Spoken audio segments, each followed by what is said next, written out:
ਸਤਿ ਸ਼੍ਰੀ ਅਕਾਲ ਜੀ। ਮੈਂ ਲਵਪ੍ਰੀਤ ਕੌਰ ਹਾਜ਼ਰਾਂ ਜੀ ਲੇ ਲਵੀ ਸਰਦਾਰ ਦੁਆਰਾ ਲਿਖੀ ਗਈ ਅੱਜ ਦੀ ਕਹਾਣੀ ਮੇਰੀ ਮਾਂ ਲੈ ਕੇ। ਆਓ ਹੁਣ ਆਪਾਂ ਸ਼ੁਰੂ ਕਰਦੇ ਹਾਂ। ਮਾਂ ਇੱਕ ਅਜਿਹਾ ਸ਼ਬਦ ਜਿਸ ਸ਼ਬਦ ਨੂੰ ਬੱਚਾ ਜਨਮ ਤੋਂ ਸਾਲਕ ਦੇ ਵਿੱਚ ਸਿੱਖ ਜਾਂਦਾ ਹੈ ਤੇ ਉਹ ਦਿਨ ਮਾਂ ਲਈ ਬਹੁਤ ਖੁਸ਼ੀਆਂ ਤੇ ਖਾਸ ਭਰਿਆ ਹੁੰਦਾ ਹੈ। ਜਦੋਂ ਬੱਚਾ ਆਪਣੀ ਤੋਤਲੀ ਜੀ ਜ਼ਬਾਨ ਵਿੱਚੋਂ ਮਾਂ ਸ਼ਬਦ ਪਹਿਲੀ ਵਾਰ ਉਚਾਰਨ ਕਰਦਾ ਹੈ ਤੇ ਫਿਰ ਮਾਂ ਆਪਣੇ ਬੱਚੇ ਨੂੰ ਆਪਣੀ ਹਿੱਕ ਨਾਲ ਲਾ ਉਸ ਨੂੰ ਸਿੱਖਿਆ ਵੀ ਦਿੰਦੀ ਹੈ। ਲੱਗੇ ਭਾਗ ਰਹਿਣ ਤੇਰੀ ਜ਼ਬਾਨ ਨੂੰ ਤੇ ਤੂੰ ਕਿਸੇ ਕੂੜ ਕਦੇ ਨਾ ਬੋਲੇ। ਯਾਦ ਹਰ ਪੈਰ ਰੱਖੇ ਨਾਨਕ ਤੇ ਨਿਰੰਕਾਰ ਨੂੰ ਤੇ ਚੁੰਨੀ ਮਾਰੀ ਕਦੇ ਗਲੀਆਂ ਵਿੱਚ ਨਾ ਰੋਲੇ। ਨਾਲੇ ਪੱਤ ਰੱਖੇ ਆਪਣੇ ਬਾਵਲ ਦੀ ਪੱਗ ਉਹਦੀ ਸੱਥ 'ਚ ਨਾ ਕਦੇ ਖੋਲੇ। 18 ਕੁ ਵਰ੍ਹਿਆਂ ਦੀ ਸੀ ਰਜਨੀ ਜਦੋਂ ਉਸਦਾ ਰੋਕਾ ਹੋ ਗਿਆ ਸੀ। ਰਜਨੀ ਗਰੀਬ ਜਿਹੇ ਘਰ ਤੋਂ ਸੀ। ਦੇਖਣ ਨੂੰ ਸੋਹਣੀ ਸੁਨੱਖੀ ਤੇ ਖੁਸ਼ ਦਿਲ ਲੜਕੀ ਸੀ। ਬਾਵਲ ਦਾ ਵਿਹੜਾ ਭਾਵੇਂ ਛੋਟਾ ਸੀ ਪਰ ਰਜਨੀ ਲਈ ਉਹ ਸਾਰੇ ਜਹਾਨ ਨਾਲੋਂ ਸੋਹਣਾ ਸੀ। ਘਰ ਵਿੱਚ ਲੱਗੀ ਇੱਕ ਪਕਰੈਨ ਜੋ ਇੱਕ ਛਤਰੀ ਦੀ ਤਰ੍ਹਾਂ ਸੀ ਤੇ ਜਿਸ ਦੀ ਛਾਂ ਕਿਸੇ ਬਰਾਂਡੇ ਤੋਂ ਘੱਟ ਨਹੀਂ ਸੀ, ਜਿੱਥੇ ਬਹਿ ਕੇ ਰਜਨੀ ਭਾਦੋ ਤੇ ਜੇਠ ਦੀ ਗਰਮੀ ਕੱਟਦੀ ਸੀ। ਤੇ ਰੋਕੇ ਤੋਂ ਬਾਅਦ ਰਜਨੀ ਉਸ ਬਕਰੈਨ ਨਾਲ ਗੱਲਾਂ ਕਰਦੀ ਹੋਈ ਕਹਿੰਦੀ ਹੈ, ਸੁਣ ਬਕਰੈਨ ਕੁੜੇ, ਬੂਰ ਮੈਨੂੰ ਤੇਰੇ ਵਾਂਗ ਆ ਚੜਿਆ, ਧੁੱਪ ਭਾਦੋ ਜੇਠ ਦੀ ਨੀ ਕੋਈ ਸ਼ਾਮੇ ਮੇਰੇ ਆ ਖੜਿਆ। ਰਜਨੀ ਦਾ ਰੋਕਾ ਉਸਦੀ ਭੂਆ ਨੇ ਨੇੜਲੇ ਪਿੰਡ ਲੰਬੜਾਂ ਦੇ ਮੁੰਡੇ ਜੱਗੇ ਨਾਲ ਕਰਵਾ ਦਿੱਤਾ। ਜੱਗੇ ਨੇ ਜਦੋਂ ਰਜਨੀ ਨੂੰ ਪਹਿਲੀ ਵਾਰ ਦੇਖਿਆ ਤਾਂ ਜੱਗੇ ਨੂੰ ਰਜਨੀ ਕਿਸੇ ਪਰੀ ਤੋਂ ਘੱਟ ਨਹੀਂ ਸੀ ਲੱਗ ਰਹੀ ਤੇ ਜੱਗੇ ਨੇ ਰਜਨੀ ਨੂੰ ਪਹਿਲੇ ਝਾਕੇ ਵਿੱਚ ਹੀ ਪਸੰਦ ਕਰ ਲਿਆ ਸੀ ਤੇ ਰਜਨੀ ਵੀ ਜੱਗੇ ਨੂੰ ਸਵੀਕਾਰ ਕਰ ਲਿਆ ਸੀ। ਦੋਹਾਂ ਦੀ ਆਪਸੀ ਪਸੰਦ ਤੇ ਸਹਿਮਤੀ ਨਾਲ ਰਿਸ਼ਤਾ ਪੱਕਾ ਹੋ ਗਿਆ ਤੇ ਜੱਗੇ ਦੇ ਘਰਦਿਆਂ ਨੇ ਰਜਨੀ ਦੀ ਭੂਆ ਤੇ ਜ਼ੋਰ ਪਾ ਕੇ ਜਲਦੀ ਵਿਆਹ ਲਈ ਕਿਹਾ ਤਾਂ ਰਜਨੀ ਦੀ ਭੂਆ ਨੇ ਇਸ ਬਾਰੇ ਗੱਲ ਕੀਤੀ ਤਾਂ ਰਜਨੀ ਦੇ ਘਰਦਿਆਂ ਨੇ ਵੀ ਇਸ ਵਿਚਾਰ ਨਾਲ ਸਹਿਮਤੀ ਜਤਾ ਕੇ 10 ਕੁ ਦਿਨਾਂ ਦਾ ਸਮਾਂ ਮੰਗ ਲਿਆ। ਇਸ ਗੱਲ ਦੀ ਸਹਿਮਤੀ ਨਾਲ ਸਾਰਿਆਂ ਨੇ ਸਲਾਹ ਕਰਕੇ 10ਵੇਂ ਦਿਨ ਦੇ ਆਨੰਦ ਕਾਰਜ ਰੱਖ ਲਏ ਤੇ ਗੁਰਦੁਆਰਾ ਸਾਹਿਬ ਤੋਂ ਬਾਬਾ ਜੀ ਨੂੰ ਇਸ ਦਿਨ ਬਾਰੇ ਦੱਸ ਦਿੱਤਾ ਕਿ 10ਵੇਂ ਦਿਨ ਰਜਨੀ ਦਾ ਵਿਆਹ ਹੈ ਤੇ ਭਾਈ ਸਾਹਿਬ ਵੀ ਰਜਨੀ ਦੇ ਘਰਦਿਆਂ ਨੂੰ ਜ਼ਰੂਰੀ ਰਸਤਾ ਤੇ ਵਸਤਾ ਲਿਖਾ ਗਿਆ। ਹੁਣ ਜੱਗੇ ਦੇ ਘਰਦਿਆਂ ਨੇ ਵੀ ਰਜਨੀ ਤੇ ਮਾਤਾ ਪਿਤਾ ਨੂੰ ਭਰੋਸਾ ਦੇ ਕੇ ਜਾਣ ਦੀ ਆਗਿਆ ਮੰਗੀ ਤੇ ਵਾਪਸ ਆਪਣੇ ਘਰ ਚਲੇ ਗਏ। ਉਧਰ ਰਜਨੀ ਆਪਣੇ ਮਾਂ-ਪਿਓ ਦੀ ਇਕਲੌਤੀ ਔਲਾਦ ਸੀ ਤੇ ਉਹ ਵੀ ਚਾਹੁੰਦੇ ਸੀ ਕਿ ਰਜਨੀ ਨੂੰ ਕਿਸੇ ਕਿਸਮ ਦੀ ਮੁਸ਼ਕਿਲ ਨਾ ਆਵੇ। ਜੀਤੂ ਨੇ ਆਪਣੀ ਧੀ ਦੇ ਵਿਆਹ ਦੀ ਤਿਆਰੀ ਸ਼ੁਰੂ ਕਰ ਦਿੱਤੀ ਤੇ ਰਜਨੀ ਵੀ ਆਪਣੀ ਮਾਂ ਨਾਲ ਕੰਮ ਵਿੱਚ ਹੱਥ ਵਟਾਉਣ ਲੱਗ ਪਈ। ਹੁਣ ਰਜਨੀ ਦੇ ਪਿਤਾ ਰੌਣਕ ਨੇ ਵੀ ਇੱਕ ਚੰਗੇ ਪਿਤਾ ਦਾ ਫਰਜ਼ ਅਦਾ ਕਰਦਿਆਂ ਰਜਨੀ ਲਈ ਉਹ ਹਰ ਇੱਕ ਚੀਜ਼ ਲੈ ਆਂਦੀ ਕਿ ਕੱਲ ਨੂੰ ਰਜਨੀ ਦੇ ਸਹੁਰੇ ਉਸ ਨੂੰ ਕਿਸੇ ਗੱਲ ਤੋਂ ਤਾਨਾ ਨਾ ਮਾਰ ਦੇਣ। ਰੌਣਕ ਨੇ ਆਪਣੇ ਆੜ੍ਹਤੀਏ ਤੋਂ ਲੋੜੀ ਦਾ ਸਾਰਾ ਸਮਾਨ ਲੈ ਆਂਦਾ ਤੇ ਘਰ ਆ ਕੇ ਪੁੱਛਣ ਲੱਗਿਆ, ਭਾਗਵਾਨੇ ਹੁਣ ਦੱਸ ਦਿਓ, ਮੈਨੂੰ ਕਿਸੇ ਕਿਸਮ ਦੀ ਕੋਈ ਕਮੀ ਤੇ ਨਹੀਂ ਰਹਿ ਗਈ? ਸਾਰਾ ਸਮਾਨ ਪੂਰਾ ਵੀ ਆ? ਹੁਣ ਵਿਆਹ ਦਾ ਦਿਨ ਨੇੜੇ ਆ ਰਿਹਾ ਸੀ ਤੇ ਰਜਨੀ ਦੇ ਘਰਦਿਆਂ ਵੱਲੋਂ ਰਜਨੀ ਦੇ ਵਿਆਹ ਦੀ ਪੂਰੀ ਤਿਆਰੀ ਸੀ। ਹੁਣ ਰਜਨੀ ਇਹ ਸੋਚ ਕੇ ਥੋੜ੍ਹੀ ਫਿਕਰਮੰਦ ਹੋ ਰਹੀ ਸੀ ਕਿ ਉਸਦੇ ਵਿਆਹ ਤੋਂ ਬਾਅਦ ਉਸਦੇ ਮਾਤਾ ਪਿਤਾ ਦਾ ਖਿਆਲ ਕੌਣ ਰੱਖੇਗਾ। ਹੁਣ ਹੌਲੀ-ਹੌਲੀ ਰਿਸ਼ਤੇਦਾਰ ਵੀ ਆਉਣੇ ਸ਼ੁਰੂ ਹੋ ਗਏ ਤੇ ਅਖੀਰ ਉਹ ਦਿਨ ਵੀ ਆ ਗਿਆ ਜਦੋਂ ਰਜਨੀ ਦੀ ਵਿਦਾਈ ਹੋਣੀ ਸੀ। ਰਜਨੀ ਅਜੇ ਅਰਦਾਸ ਕਰ ਰਹੀ ਸੀ ਕਿ ਰੱਬ ਉਸਨੂੰ ਵੀ ਇੱਕ ਭਰਾ ਦੇ ਦਿੰਦਾ ਜੋ ਬੁੱਢੇ ਹੋਏ ਬਾਵਲ ਤੇ ਉਸਦੀ ਮਾਂ ਦਾ ਬੁਢੇਪੇ ਵਿੱਚ ਖਿਆਲ ਰੱਖਦਾ। ਅਖੀਰ ਆਨੰਦ ਕਾਰਜ ਹੋ ਗਏ ਤੇ ਵਿਦਾਇਗੀ ਦੀ ਘੜੀ ਆ ਗਈ। ਰਜਨੀ ਦਾ ਆਪਣੇ ਘਰ ਨੂੰ ਛੱਡਦੇ ਹੋਏ ਜਿਵੇਂ ਕਾਲਜਾ ਉੱਧੜ ਰਿਹਾ ਸੀ ਤੇ ਮਾਂ ਦੀਆਂ ਅੱਖਾਂ ਵਿੱਚ ਆਏ ਹੰਝੂ ਕਿਸੇ ਪਰਲੋ ਤੋਂ ਘੱਟ ਨਹੀਂ ਸੀ ਲੱਗ ਰਹੇ। ਉਧਰ ਜਦੋਂ ਬਾਪੂ ਦੀ ਗਲਵੱਕੜੀ ਲੱਗੀ ਤਾਂ ਜਾਪ ਰਿਹਾ ਸੀ ਜਿਵੇਂ ਕਿਸੇ ਤਪਦੀ ਭੱਠੀ ਵਿੱਚੋਂ ਸੇਕ ਨਿਕਲ ਰਿਹਾ ਹੋਵੇ, ਜਿਵੇਂ ਬਾਪੂ ਆਪਣੀ ਗਲਵੱਕੜੀ ਵਿੱਚ ਲੈ ਆਪਦੇ ਕੋਲ ਹੀ ਰੱਖਣਾ ਚਾਹੁੰਦਾ ਹੋਵੇ, ਪਰ ਉਹ ਇਹ ਨਹੀਂ ਕਰ ਸਕਦੇ ਸੀ ਕਿਉਂਕਿ ਇਹ ਤਾਂ ਦੁਨੀਆ ਦਾ ਦਸਤੂਰ ਏ ਕਿ ਧੀਆਂ ਤਾਂ ਹੁੰਦੀਆਂ ਹੀ ਪਰਾਇਆ ਧਨ ਨੇ। ਅਖੀਰ ਰਜਨੀ ਦੀ ਵਿਦਾਇਗੀ ਹੋ ਗਈ। ਸਾਰੇ ਘਰ ਵਿੱਚ ਲੱਗੇ ਸਨਾਟਾ ਜਿਹਾ ਛਾ ਗਿਆ ਤੇ ਸਾਰੇ ਆਪੋ ਆਪਣੀ ਕੰਮੀ ਲੱਗ ਗਏ। ਰਜਨੀ ਦੀ ਮਾਂ ਆਪਣੇ ਅੰਦਰ ਜਾ ਆਪਣੀ ਸੰਦੂਕੜੀ ਤੇ ਸਿਰ ਰੱਖ ਰੋਣ ਲੱਗੀ ਤੇ ਉਧਰ ਰਜਨੀ ਦਾ ਬਾਪੂ ਵੀ ਤੂੜੀ ਵਾਲੇ ਬਰਾਂਡੇ ਵਿੱਚ ਜਾ ਇੱਕ ਹੱਥ ਕੰਧ ਤੇ ਰੱਖ ਤੇ ਇੱਕ ਹੱਥ ਵਿੱਚ ਕੁੜਤੇ ਦਾ ਪੱਲਾ ਅੱਖਾਂ ਤੇ ਲਾ ਰੋਣ ਲੱਗ ਪਿਆ। ਰਜਨੀ ਹੁਣ ਨਵੇਂ ਘਰ ਆ ਗਈ। ਉੱਥੇ ਜਾ ਕੇ ਵੀ ਰਜਨੀ ਦਾ ਦਿਮਾਗ ਆਪਣੇ ਬਾਵਲ ਤੇ ਮਾਂ ਦੇ ਡਿੱਗਦੇ ਹੰਝੂਆਂ ਵਿੱਚ ਸੀ। ਕੀ ਸੋਚਦੀ ਆ ਰਜਨੀ? ਤੂੰ ਫਿਕਰ ਨਾ ਕਰ, ਇਹ ਘਰ ਵੀ ਤੇਰਾ ਆ, ਇੱਥੋਂ ਦੀ ਹਰ ਇੱਕ ਚੀਜ਼ ਤੇਰੀ ਆ। ਨਾਲੇ ਬੇਬੇ ਬਾਪੂ ਦੀ ਫਿਕਰ ਨਾ ਕਰ, ਮੈਂ ਪਰਸੋਂ ਨੂੰ ਤੈਨੂੰ ਉਹਨਾਂ ਨਾਲ ਮਿਲਾ ਕੇ ਲੈ ਆਊਂ।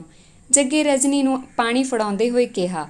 ਰਜਨੀ ਨੇ ਜੱਗੇ ਦੇ ਹੱਥੋਂ ਪਾਣੀ ਦਾ ਗਿਲਾਸ ਫੜ ਤਾਂ ਲਿਆ ਪਰ ਜਦੋਂ ਗਿਲਾਸ ਮੂੰਹ ਨੂੰ ਲਗਾਇਆ ਤਾਂ ਪਾਣੀ ਦੀ ਘੁੱਟ ਰਜਨੀ ਦੇ ਮੂੰਹ ਵਿੱਚੋਂ ਨਹੀਂ ਲੰਘ ਰਹੀ ਸੀ। ਇਹ ਦੇਖ ਜੱਗੇ ਨੇ ਰਜਨੀ ਨੂੰ ਆਪਣੇ ਸੀਨੇ ਲਗਾ ਰਜਨੀ ਨੂੰ ਪਾਣੀ ਪਿਲਾ ਦਿੱਤਾ ਤੇ ਆਰਾਮ ਕਰਨ ਲਈ ਕਿਹਾ। ਅਗਲੀ ਸਵੇਰ ਹੋਈ ਤੇ ਰਜਨੀ ਘਰ ਦੇ ਕੰਮ ਕਰਨ ਲੱਗ ਪਈ ਤੇ ਜੱਗੇ ਨੇ ਰਜਨੀ ਨੂੰ ਆਰਾਮ ਕਰਨ ਲਈ ਕਿਹਾ। ਰਜਨੀ ਨੇ ਕਿਹਾ ਕਿ ਕੋਈ ਨਾ ਜੀ, ਮੈਂ ਕਰ ਲਵਾਂਗੀ। ਕੋਈ ਨਾ ਜੱਗੇ ਪੁੱਤ, ਕਰ ਲੈਣ ਦੇ ਵਿਚਾਰੇ ਨੂੰ ਕੰਮ, ਨਾਲੇ ਹੁਣ ਸਾਰੇ ਕੰਮ ਰਜਨੀ ਨੇ ਹੀ ਕਰਨੇ ਨੇ। ਝਾੜੂ ਪੋਚਾ ਮਾਰ ਕੇ ਪੁੱਤ ਰੋਟੀ ਬਣਾ ਦੇਵੀ, ਨਾਲੇ ਰੋਟੀ ਅੱਜ ਆਪਣੇ ਖੇਤ ਵੀ ਜਾਣੀ।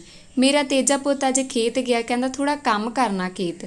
ਜੱਗੇ ਦੀ ਮਾਂ ਅੰਦਰੋਂ ਬਾਹਰ ਨਿਕਲਦੀ ਹੋਈ ਬੋਲੀ।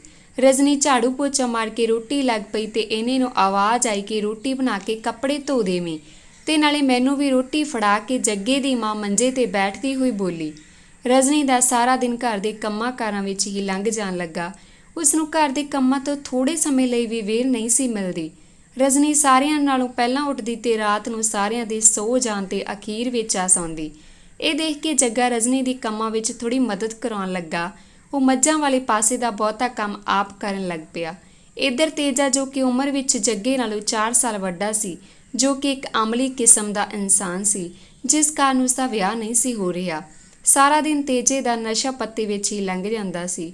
ਕਈ ਵਾਰੀ ਤਾਂ ਤੇਜਾ ਨਸ਼ੇ ਦੀ ਘਾਟ ਨੂੰ ਪੂਰਾ ਕਰਨ ਲਈ ਘਰੇ ਕਲੇਸ਼ ਵੀ ਕਰਨ ਲੱਗਦਾ ਸੀ ਤੇ ਨਸ਼ੇ ਦੀ ਹਾਲਤ ਵਿੱਚ ਉਹ ਰਜਨੀ ਵੱਲ ਮੈਲੀ ਅੱਖ ਨਾਲ ਵੇਖਦਾ ਸੀ ਤੇ ਰਜਨੀ ਤੇਜੇ ਦੇ ਇਸ ਰਵੱਈਏ ਤੋਂ ਬਹੁਤ ਘਬਰਾ ਗਈ ਸੀ।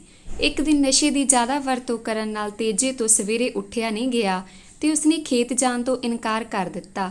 ਇਹ ਦੇਖ ਫਿਰ ਜੱਗਾ ਖੇਤਾਂ ਵਿੱਚ ਕੰਮ ਕਰਨ ਲਈ ਚਲਿਆ ਗਿਆ ਤੇ ਜੱਗੇ ਦੀ ਮਾਂ ਕਿਸੇ ਕੰਮ ਤੋਂ ਪਿੰਡ ਵੱਲ ਚਲੀ ਗਈ ਤੇ ਤੇਜੇ ਨੇ ਇਸ ਗੱਲ ਦਾ ਫਾਇਦਾ ਤੱਕਦੇ ਹੋਏ ਰਜਨੀ ਨੂੰ ਰੋਟੀ ਪਾਉਣ ਲਈ ਕਿਹਾ।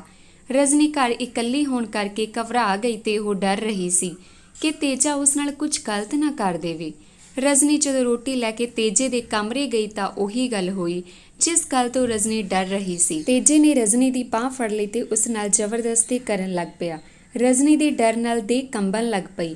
ਇੰਨੇ ਨੂੰ ਘਰ ਦਾ ਬੂਹਾ ਖੜਕਿਆ ਤੇ ਤੇਜਾ ਇੱਕਦਮ ਰਜਨੀ ਤੋਂ ਇੱਕ ਪਾਸੇ ਹੋ ਜਾਂਦਾ ਹੈ ਤੇ ਰਜਨੀ ਰੋਂਦੀ ਹੋਈ ਬਾਹਰ ਨੂੰ ਭੱਜਦੀ ਹੈ। ਬਾਹਰ ਆ ਜਦੋਂ ਉਹ ਵੇਖਦੀ ਹੈ ਤਾਂ ਤੇਜੇ ਦੀ ਮਾਂ ਖੜੀ ਹੁੰਦੀ ਹੈ। ਜਦੋਂ ਉਹ ਤੇਜੇ ਦੀ ਇਸ ਹਰਕਤਾਂ ਤੋਂ ਜਾਣੂ ਹੁੰਦੀ ਹੈ ਤਾਂ ਉਹ ਤੇਜੇ ਦਾ ਪੱਖ ਪੂਰਦੀ ਹੋਈ ਆਖਦੀ ਹੈ ਕਿ ਤੇਜੇ ਨਸ਼ੇ ਦੀ ਘਾਟ ਕਾਰਨ ਇੰਜ ਕਰ ਰਿਹਾ ਹੈ ਤੇ ਉਸ ਨੂੰ ਘਬਰਾਉਣ ਦੀ ਕੋਈ ਲੋੜ ਨਹੀਂ।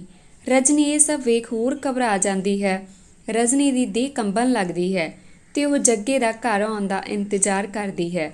ਇੰਤਜ਼ਾਰ ਕਰਦੇ ਕਰਦੇ ਰਜਨੀ ਦੀ ਅੱਖ ਲੱਗ ਜਾਂਦੀ ਹੈ ਤੇ ਜਦੋਂ ਉਸਦੀ ਅੱਖ ਖੁੱਲ੍ਹਦੀ ਹੈ ਤਾਂ ਸੂਰਜ ਛਿਪ ਚੁੱਕਾ ਸੀ ਤੇ ਜੱਗੇ ਦਾ ਹੱਥ ਉਸਦੇ ਮੱਥੇ ਤੇ ਹੁੰਦਾ ਹੈ ਤੇ ਰਜਨੀ ਦਾ ਮੱਥਾ ਕਿਸੇ ਭੱਠੀ ਦੀ ਤਰ੍ਹਾਂ ਗਰਮ ਹੋ ਰਿਹਾ ਸੀ ਤੇ ਸਰੀਰ ਵਿੱਚੋਂ ਸੇਕ ਨਿਕਲ ਰਿਹਾ ਸੀ ਤੇ ਬੁਖਾਰ ਕਾਰਨ ਉਸਦੀ ਬੁਰੀ ਹਾਲਤ ਹੋ ਰਹੀ ਸੀ। ਜੱਗੇ ਦਾ ਸਿਰ ਤੇ ਹੱਥ ਵੇਖ ਰਜਨੀ ਜੱਗੇ ਨੂੰ ਘੁੱਟ ਕੇ ਗਲਵੱਕੜੀ ਪਾ ਲੈਂਦੀ ਹੈ ਤੇ ਰੋਣ ਲੱਗਦੀ ਹੈ। ਜੱਗਾ ਰਜਨੀ ਦੀ ਇਹ ਹਾਲਤ ਦੇਖ ਘਬਰਾ ਜਾਂਦਾ ਹੈ ਤੇ ਉਹ ਰਜਨੀ ਤੋਂ ਬਿਨਾਂ ਕੁਝ ਪੁੱਛੇ ਪਿੰਡ ਵਿੱਚੋਂ ਕਿਸੇ ਹਕੀਮ ਪਾਸੋਂ ਦਵਾ ਲੈਣ ਚਲਾ ਜਾਂਦਾ ਹੈ। ਥੋੜੇ ਸਮੇਂ ਬਾਅਦ ਜੱਗਾ ਘਰ ਆਉਂਦਾ ਤੇ ਘਰ ਆ ਕੇ ਉਹ ਰਜਨੀ ਨੂੰ ਦਵਾ ਦੇ ਦਿੰਦਾ। ਰਜਨੀ ਦਵਾ ਲੈਣ ਤੋਂ ਬਾਅਦ ਫਿਰ ਜੱਗੇ ਨੂੰ ਗਲਵੱਕੜੀ ਪਾ ਰੋਣ ਲੱਗਦੀ ਹੈ। ਜੱਗਾ ਰਜਨੀ ਤੇ ਸਿਰ ਤੇ ਹੱਥ ਫੇਰਦਾ ਹੈ ਤੇ ਰਜਨੀ ਨੂੰ ਆਰਾਮ ਕਰਨ ਲਈ ਆਖਦਾ ਹੈ ਤੇ ਮੋਢਿਆਂ ਤੋਂ ਫੜ ਕੇ ਰਜਨੀ ਨੂੰ ਲਟਾ ਦਿੰਦਾ ਹੈ। ਰਜਨੀ ਦਵਾ ਲੈਣ ਤੋਂ ਬਾਅਦ ਸੌਂ ਜਾਂਦੀ ਹੈ ਤੇ ਉਸਨੂੰ ਪਤਾ ਨਹੀਂ ਲੱਗਦਾ ਕਿ ਕਦੋਂ ਦੁਪਹਿਰ ਤੋਂ ਰਾਤ ਹੋ ਜਾਂਦੀ ਹੈ। ਇੱਧਰ ਜੱਗੇ ਦੀ ਮਾਂ ਰਜਨੀ ਦੇ ਬਿਮਾਰ ਹੋਣ ਨੂੰ ਕੰਮਾਂ ਤੋਂ ਬਚਣ ਦਾ ਬਹਾਨਾ ਦੱਸਦੀ ਹੋਈ ਮੂੰਹ ਵਿੱਚੋਂ ਕੁਝ ਬੋਲਦੀ ਰਹਿੰਦੀ ਹੈ ਤੇ ਜੱਗੇ ਨੂੰ ਰਜਨੀ ਦੀ ਸੇਵਾ ਕਰਦਿਆਂ ਵੇਖ ਹੋਰ ਵੀ ਈਰਖਾ ਹੁੰਦੀ ਹੈ। ਜੱਗਾ ਇੰਨੇ ਘਬਰਾਉਣ ਦੀ ਲੋੜ ਨਹੀਂ, ਥੋੜਾ ਮੋਟਾ ਬੁਖਾਰ ਹੀ ਆ, ਆਪੇ ਹੀ ਠੀਕ ਹੋ ਜਾਊ, ਨਾਲੇ ਇੰਨਾ ਮਗਰ ਨਾ ਫਿਰ ਰਜਨੀ ਦੇ, ਐਵੇਂ ਫਿਰ ਸਿਰ ਚੜ ਜੂ, ਫਿਰ ਬਾਅਦ ਵਿੱਚ ਪਛਤਾਉਂਦਾ ਫਿਰੇਗਾ। ਜੱਗੇ ਦੀ ਮਾਂ ਰੋਟੀ ਬਣਾਉਣ ਤੋਂ ਬਾਅਦ ਬੋਲਣ ਲੱਗੀ। ਜੱਗਾ ਬਿਨਾਂ ਕੁਝ ਬੋਲੇ ਰਜਨੀ ਲਈ ਰੋਟੀ ਪਾ ਕੇ ਲੈ ਜਾਂਦਾ ਹੈ ਕਮਰੇ ਵਿੱਚ ਜਾਂ ਰਜਨੀ ਨੂੰ ਉਠਾ ਕੇ ਰੋਟੀ ਖਵਾਉਣ ਲੱਗਦਾ ਹੈ। ਰਜਨੀ ਦੀ ਹਾਲਤ ਪਹਿਲਾਂ ਨਾਲੋਂ ਠੀਕ ਲੱਗ ਰਹੀ ਸੀ। ਰਜਨੀ ਨੇ ਮਸਾਂ ਹੀ ਇੱਕ ਰੋਟੀ ਖਾਧੀ ਤੇ ਫਿਰ ਜੱਗੇ ਨੂੰ ਰੋਟੀ ਖਾਣ ਲਈ ਕਿਹਾ ਤੇ ਜੱਗੇ ਨੇ ਵੀ ਰੋਟੀ ਖਾ ਲਈ। ਰਜਨੀ ਜੱਗੇ ਨੂੰ ਤੇਜੇ ਦੀ ਹਰਕਤ ਬਾਰੇ ਦੱਸਣਾ ਚਾਹੁੰਦੀ ਸੀ ਪਰ ਜੱਗੇ ਨੇ ਰਜਨੀ ਨੂੰ ਆਰਾਮ ਕਰਨ ਲਈ ਕਹਿ ਕੇ ਸਵੇਰੇ ਗੱਲ ਕਰਨ ਲਈ ਕਿਹਾ। ਦਵਾ ਦੇ ਨਸ਼ੇ ਕਾਰਨ ਰਜਨੀ ਨੂੰ ਦੁਬਾਰੇ ਫਿਰ ਨੀਂਦ ਆ ਗਈ। ਅਗਲੀ ਸਵੇਰ ਹੋਈ ਤਾਂ ਜੱਗਾ ਰਜਨੀ ਲਈ ਚਾਹ ਲਈ ਉਸਦੇ ਸਿਰਹਾਣੇ ਖੜਾ ਸੀ। ਰਜਨੀ ਨੇ ਜੱਗੇ ਤੋਂ ਚਾਹ ਵਾਲੀ ਬਾਟੀ ਫੜ ਪਾਸੇ ਰੱਖ ਦਿੱਤੀ ਤੇ ਉਹ ਉਸਨੂੰ ਤੇਜੇ ਦੀ ਘਟੀਆ ਕਰਤੂਤ ਬਾਰੇ ਦੱਸਣ ਲੱਗੀ।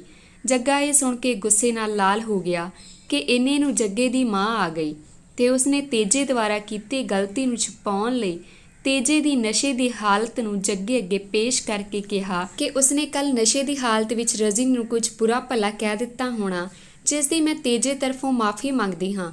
ਜੱਗੇ ਦੀ ਮਾਂ ਨੇ ਇਹ ਕਹਿ ਕੇ ਤੇਜੇ ਦੀ ਗਲਤੀ ਤੇ ਪਰਦਾ ਪਾ ਦਿੱਤਾ। ਹੁਣ ਰਜਨੀ ਦੀ ਹਾਲਤ ਬਿਲਕੁਲ ਠੀਕ ਹੋ ਗਈ ਸੀ। ਉਸ ਦਾ ਦਿਨ ਸਵੇਰ ਹੋਣ ਤੋਂ ਸ਼ਾਮ ਤੱਕ ਕੰਮਾਂ ਵਿੱਚ ਹੀ ਲੰਘ ਜਾਂਦਾ। ਜੱਗਾ ਰਜਨੀ ਦੀ ਇਹ ਹਾਲਤ ਨਹੀਂ ਦੇਖ ਸਕਦਾ ਸੀ ਤੇ ਉਹ ਸਮਾਂ ਕੱਢ ਕੇ ਰਜਨੀ ਨਾਲ ਘਰ ਦੇ ਕੰਮਾਂ ਵਿੱਚ ਮਦਦ ਕਰਵਾ ਦਿੰਦਾ। ਇਸ ਤਰ੍ਹਾਂ ਦਿਨ ਲੰਘਦੇ ਗਏ ਤੇ ਗਏ ਦਿਨਾਂ ਤੋਂ ਮਹੀਨੇ ਹੁਣ ਰਜਨੀ ਦੇ ਘਰ ਖੁਸ਼ੀ ਆਉਣ ਵਾਲੀ ਸੀ। ਰਜਨੀ ਮਾਂ ਬਣਨ ਵਾਲੀ ਸੀ। ਜੱਗਾ ਵੀ ਹੁਣ ਬਹੁਤ ਖੁਸ਼ ਸੀ ਕਿ ਉਹ ਬਾਪ ਬਣਨ ਵਾਲਾ ਹੈ। ਦਿਨ ਬੀਤਦੇ ਗਏ। ਘਰ ਵਿੱਚ ਹਰ ਸਮੇਂ ਰਜਨੀ ਤੇ ਜੱਗਾ ਆਪਣੇ ਬੱਚੇ ਬਾਰੇ ਗੱਲਾਂ ਕਰਕੇ ਖੁਸ਼ ਰਹਿੰਦੇ। ਜੱਗੇ ਦੇ ਇਸ ਖੁਸ਼ੀਆਂ ਭਰੇ ਸੰਸਾਰ ਵਿੱਚ ਅਚਾਨਕ ਗਮਾਂ ਦੀ ਬਰਸਾਤ ਹੋ ਗਈ। ਜੱਗਾ ਰਾਤ ਨੂੰ ਰਜਨੀ ਨਾਲ ਆਪਣੇ ਹੋਣ ਵਾਲੇ ਬੱਚੇ ਬਾਰੇ ਗੱਲਾਂ ਕਰਦਾ ਕਰਦਾ ਸੋ ਗਿਆ ਤੇ ਜਦੋਂ ਸਵੇਰੇ ਉੱਠਣ ਲੱਗਿਆ ਤਾਂ ਜੱਗੇ ਨੂੰ ਐਵੇਂ ਲੱਗ ਰਿਹਾ ਸੀ ਜਿਵੇਂ ਉਸਦੇ ਸਰੀਰ ਦਾ ਇੱਕ ਪਾਸਾ ਉਸਦੇ ਸਰੀਰ ਤੋਂ ਅਲੱਗ ਹੋ ਗਿਆ ਹੋਵੇ। ਜੱਗੇ ਦਾ ਮੂੰਹ ਇੱਕ ਪਾਸੋਂ ਮੁਰਝਾ ਗਿਆ ਸੀ ਤੇ ਸਰੀਰ ਦੇ ਇੱਕ ਪਾਸੇ ਵਾਲੇ ਹਿੱਸੇ ਵਿੱਚੋਂ ਜਾਨ ਜਾ ਚੁੱਕੀ ਸੀ।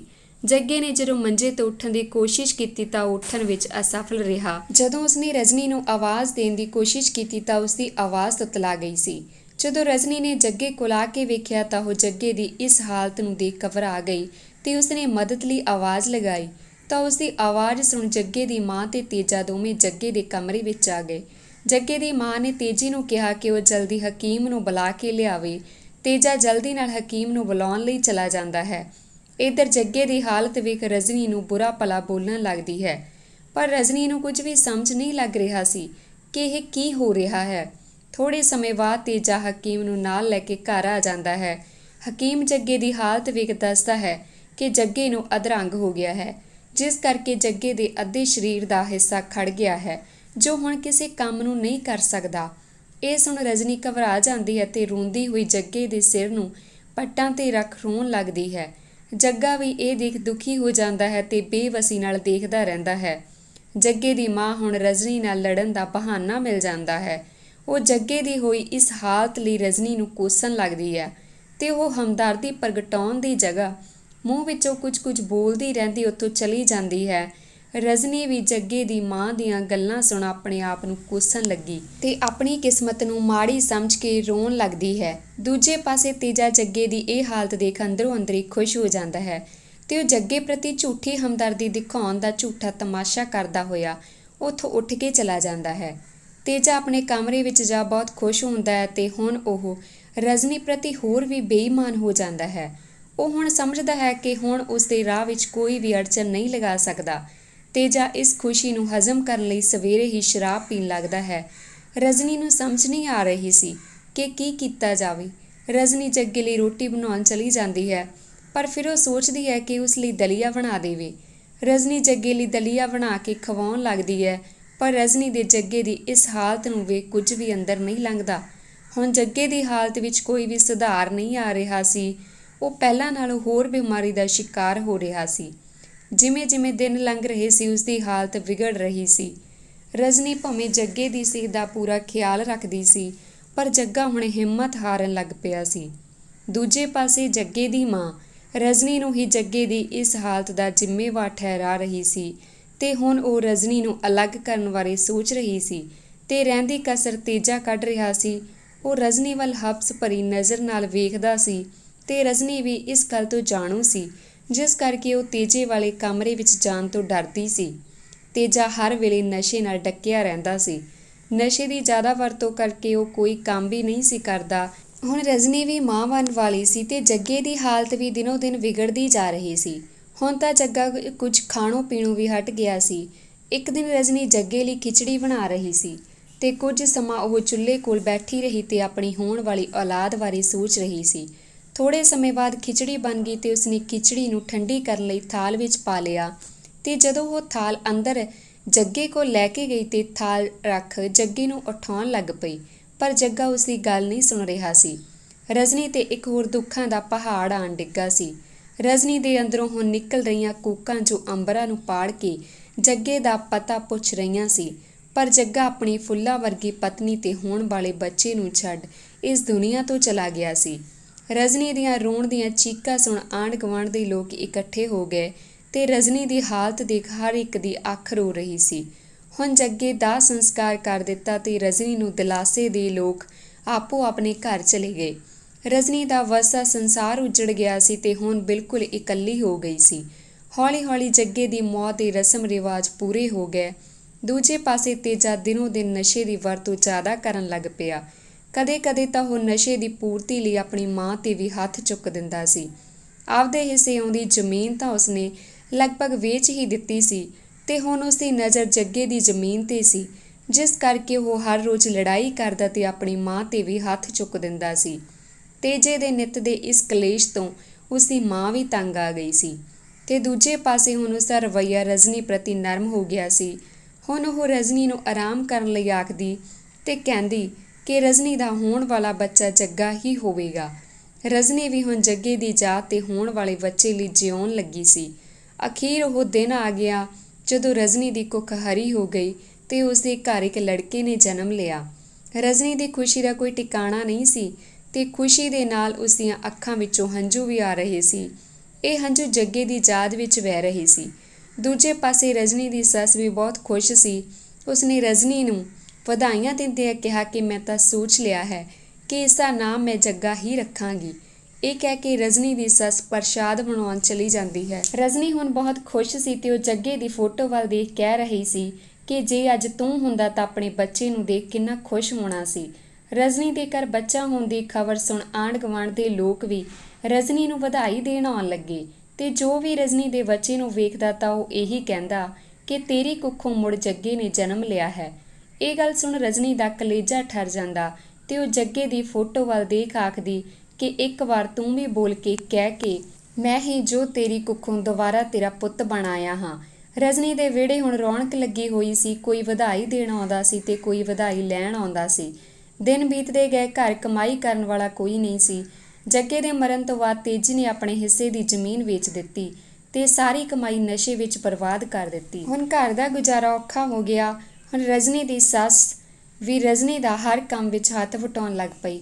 ਦੋਵੇਂ ਹੁਣ ਖੇਤ ਵਿੱਚ ਕੰਮ ਕਰਨ ਲੱਗ ਪਈਆਂ।